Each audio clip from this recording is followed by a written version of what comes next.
Pour ce troisième chapitre, nous allons traiter la cession des titres, donc des titres financiers. Alors il y a deux différences, il y a une distinction donc à faire entre les titres immobilisés, donc les titres financiers immobilisés, et les titres financiers donc non immobilisés qui se retrouveront à l'actif circulant et que l'on nomme des valeurs mobilières de placement, donc les VMP.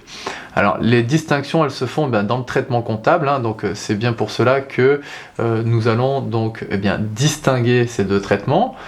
Donc nous allons voir tout d'abord le premier sur des cessions donc de titres immobilisés, où là de toute façon ça revient à la même chose que ce que l'on a vu précédemment sur des cessions d'IMO, c'est-à-dire que ça va faire intervenir un compte de produits, donc un compte de classe 7, des produits de cession, et des comptes de classe 6, des comptes de charge, qui donc relèvent donc de la valeur nette comptable.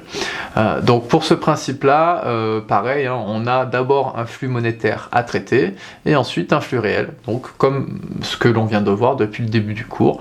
Donc là, ça ne change pas énormément. Néanmoins, on va imager tout cela sur la cession des titres immobilisés via un exemple. Alors pour notre exemple, sur donc la cession des titres immobilisés, nous avons donc une entreprise qui a fait donc l'acquisition de titres de participation d'une autre entreprise dont elle aura en fait le contrôle, donc au prix de 210 €, et donc cet achat s'est effectué en N-1. Il se trouve que elle va changer de stratégie et elle va se désinvestir de ces titres de participation qu'elle vient d'acquérir une année plus tard, et donc elle décide simplement de les vendre. Néanmoins le cours n'est pas exactement le même, c'est-à-dire que là on aura un cours à 190 € l'action. Donc elle va faire donc une rentrée d'argent. Le premier flux à traiter, c'est le flux monétaire. Donc elle a un produit de cession qui est lui donc de 1 900 000.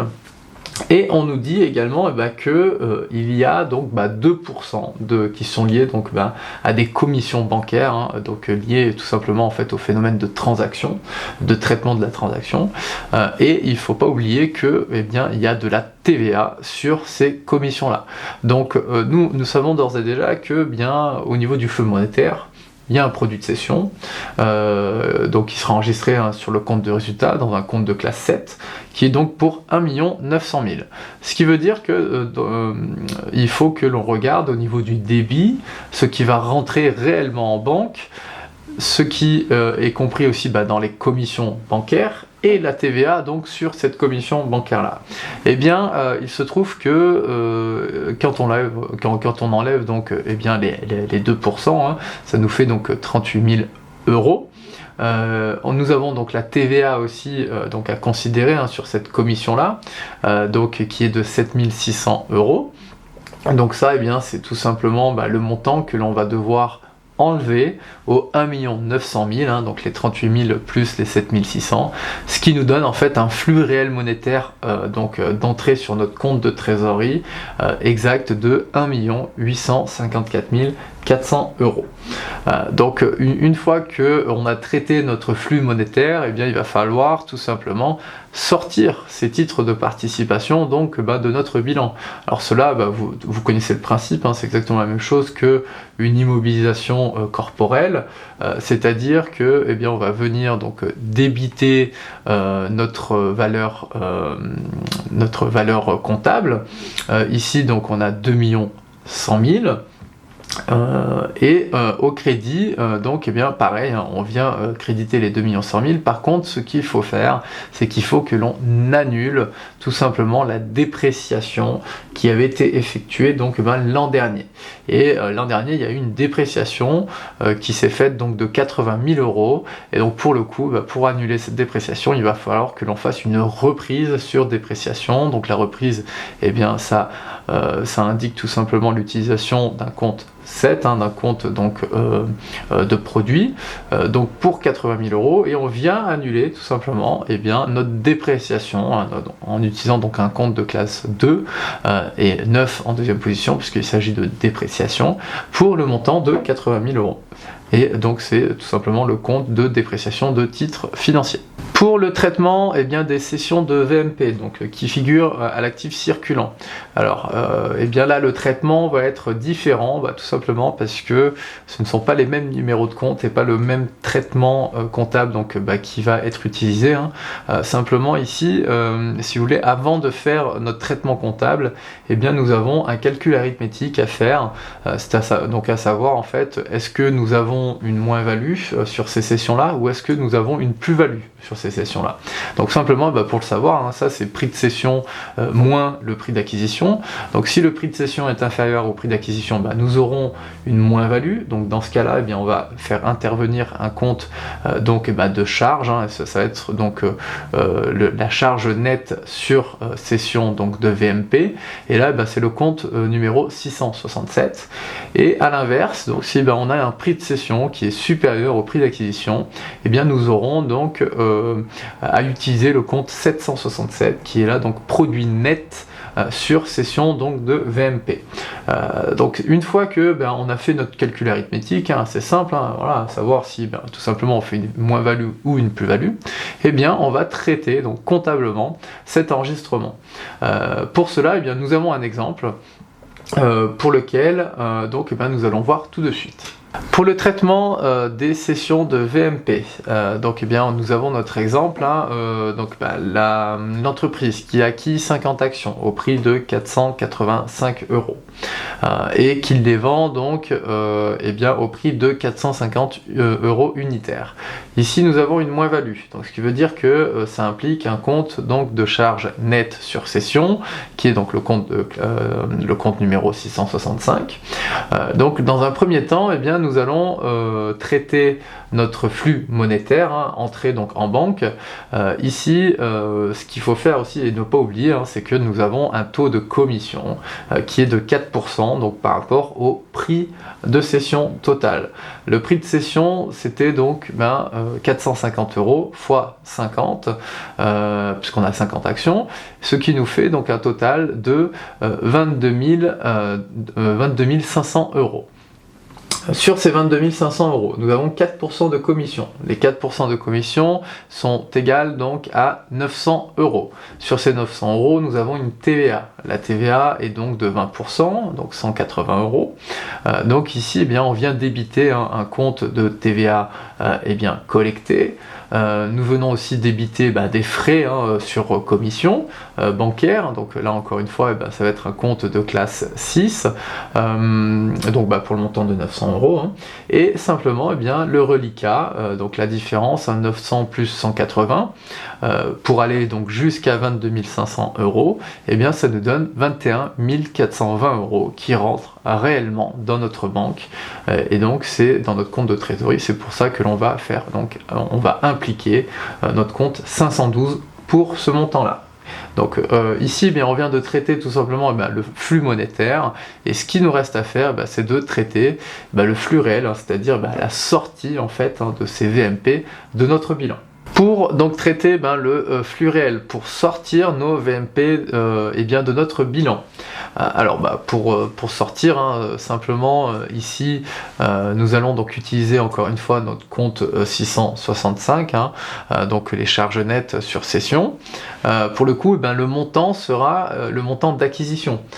Ici c'était 24 250, donc nous venons débiter notre compte de charge de 24 250, et on vient créditer notre compte d'action pour le sortir totalement donc de notre bilan pour le même montant, donc 24 250.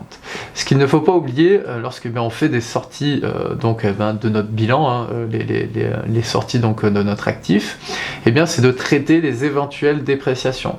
Et effectivement, nous avions effectué donc l'an dernier à la clôture de notre exercice la dépréciation pour un montant de 1250 €. Donc là pour le coup on va faire une reprise sur dépréciation qui implique donc un compte de produit, un compte de classe 7, donc au crédit, et on vient débiter notre compte de dépréciation d'IMO qui est donc on reprend le numéro de compte d'action avec le 9 en deuxième position. Lorsqu'une entreprise fait l'acquisition de plusieurs valeurs mobilières de placement, ou du moins plusieurs titres d'une même société, il se peut qu'elle ne fasse pas l'acquisition de tous ces titres dans un même et seul moment. Donc il peut y avoir plusieurs dates d'acquisition, donc ce qui veut dire qu'il peut aussi y avoir plusieurs montants d'acquisition, donc selon les dates auxquelles elles ont été acquises. Alors pour le coup, ici nous avons deux méthodes que l'on peut utiliser pour essayer d'évaluer les plus-values en fait, tout simplement. Alors là pour le coup les deux méthodes qui sont adoptées, ça va être la méthode PEPS, qui est donc la méthode du premier entrée premier sorti, c'est-à-dire qu'en fait ça va être les premiers titres que l'on a pu acquérir que l'on va vendre en premier, et sinon et pour lequel on va devoir calculer une plus-value sur ces titres là, et sinon il y a une deuxième méthode qui est la CUMP, donc le coût unitaire moyen pondéré, et là pour le coup on va tout simplement faire un coût d'acquisition moyen étalé donc sur les différentes dates d'acquisition avec différents prix d'acquisition auxquels on va essayer de faire un prix moyen pour ensuite calculer avec le prix de cession, ce qui nous donnera donc une plus-value qui sera peut-être un petit peu plus simple à calculer par rapport donc aux premières entrées, premières sorties. Nous allons voir la méthode en fait PEPS via un exemple. Alors on a une entreprise qui souhaite faire l'acquisition d'une autre entreprise dans le temps, et il se trouve que elle a eu 3 dates d'acquisition différentes avec 3 prix d'achat différents. Tout d'abord, elle a acquis les 1000 premières actions de la société cible au prix de 240 €, donc ce qui nous donne 240 000 €. Ensuite, elle a acquis 3000 actions au prix de 255 €, ce qui nous donne donc un montant total cette fois-ci de 765 000 €. Et enfin, elle a acquis donc 1500 actions au cours de 260 €, ce qui nous fait donc un montant total de 260 000 € pour cette troisième et dernière acquisition. Lorsque l'on fait le montant total de ces 3 acquisitions-là, on arrive à une dépense, donc une valeur d'acquisition de 1 265 000 € pour 5000 actions. Pour notre traitement comptable, il s'agit simplement de toujours pareil, c'est-à-dire de traiter le flux monétaire en premier lieu, et ensuite de faire la sortie de ces titres-là, de ces VMP, au niveau de notre bilan. Donc pour le flux monétaire, on va venir, il y a une rentrée d'argent, donc on débite notre compte banque pour le montant total d'acquisition, de vente, de cession. Donc on a vendu au cours de 272 € l'action, et on en a 5000, ce qui nous donne donc 1 360 000 €. Donc ça c'est ce qu'on débite, le montant débité pour notre compte banque, et on va venir créditer notre compte de produit, puisqu'on vient de faire tout simplement un produit de cession, et qui est donc notre compte 775 pour le montant de 1 360 000 €. Par la suite, il va falloir que l'on enlève, tout simplement faire disparaître, parce qu'on vient de céder ces actions-là à notre bilan. Pour le coup, ce que l'on fait, c'est que l'on vient débiter notre compte de charge, notre compte de cession d'IMO, de cession d'éléments d'actifs, qui est le compte 675. Et là, le montant que l'on doit faire apparaître, c'est simplement le montant d'acquisition cette fois-ci. Donc notre montant d'acquisition était de 1 265 000 €, et dans le même temps, on vient donc créditer notre compte d'action pour tout simplement le faire sortir de notre bilan pour le montant pareil de 1 265 000 €. La différence entre les deux, ce sera une plus-value qui sera elle traitée extra-comptablement. Pour la méthode CUMP, donc les coûts unitaires moyens pondérés, ce que l'on va faire, c'est simplement bien calculer en fait le coût moyen de toutes nos actions qui ont été acquises. Donc là, pour le coup, nous avons trois dates différentes avec trois prix d'acquisition différents.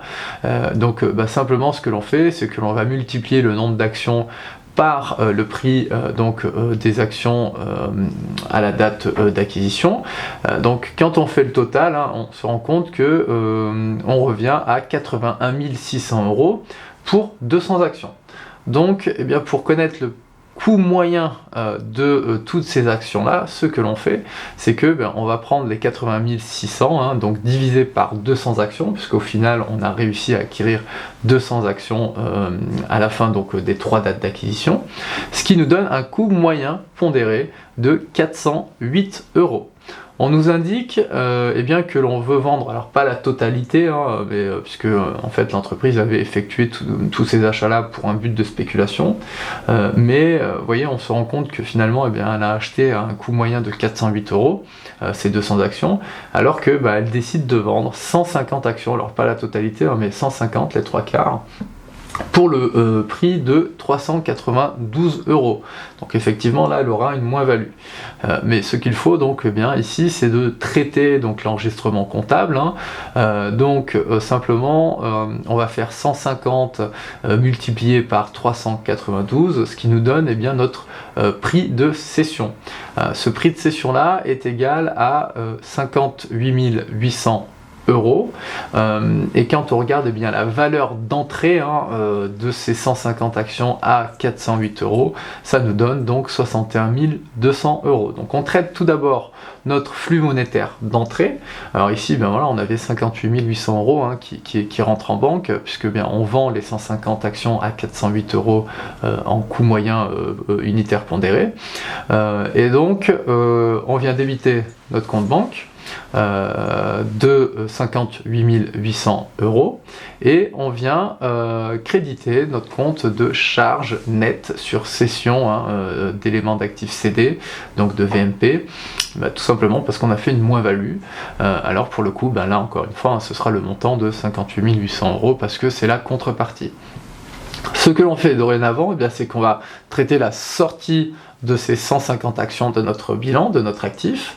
On va venir débiter notre compte 667, donc pour le montant de 61 200 €, et on vient créditer notre compte d'action pour le même montant, donc 61 200 €, ce qui fait que on a fait sortir ces actions-là de notre bilan.